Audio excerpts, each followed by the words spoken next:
Court ने क्या कहा? कोर्ट क्योंकि मुख्यमंत्री पद से आपको नहीं हटा सकता है, उसने कहा कि पद पे तो आप बने रहो, लेकिन आप दफ्तर नहीं जाओगे, आप फाइल नहीं साइन करोगे, आप अधिकारियों से बात नहीं करोगे, आप उन लोगों को डराओ धमकाओगे नहीं जो आपके यहाँ विटनेस है। इसका मतलब है उसने ये कहा कि आप मुख्यमंत्री बनने लायक नहीं हो, क्योंकि अगर आप फाइल नहीं दिख रहे, अगर आप दफ्तर नहीं जा रहे, तो आप काम अपना नहीं कर रहे, मतलब काम करने को आपको रोक लगा दी।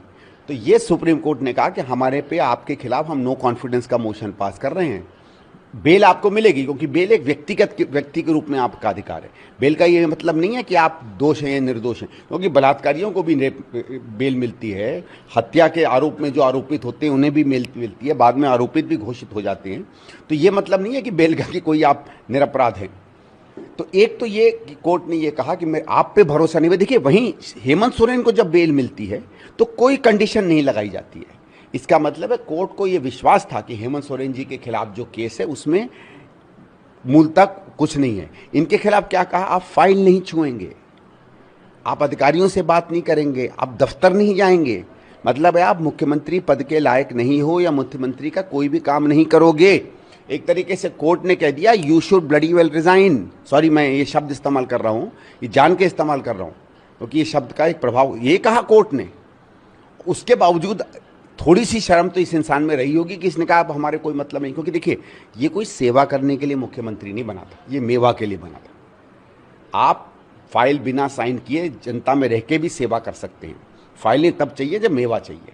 इसलिए मुझे मालूम था कि ये इस्तीफा देंगे, और इस समय कुछ पॉलिटिकली इनको सूट भी करता है। सामान्य रूप से जब सरकार में मुख्यमंत्री बदलते हैं एक किसी भी राजनीतिक दल में, तो एक राजनीतिक निर्णय लिया जाता है। राजनीतिक निर्णय इस हिसाब से लिया जाता है कि बाकी बड़े नेता कौन हैं पार्टी में, किसका लोगों में प्रभाव है, वोट पर क्या असर हो सकता है, जनता समुदाय में क्या असर हो सकता है, सरकार वो कैसे चलाएगी। आम आदमी पार्टी में केजरीवाल है, और बाकी माफ़ करिएगा किसी को बुरा लगे ना लगे, बाकी सब घर के नौकर हैं। नौकर के अलावा कोई किसी की कोई जगह नहीं है, ठीक है।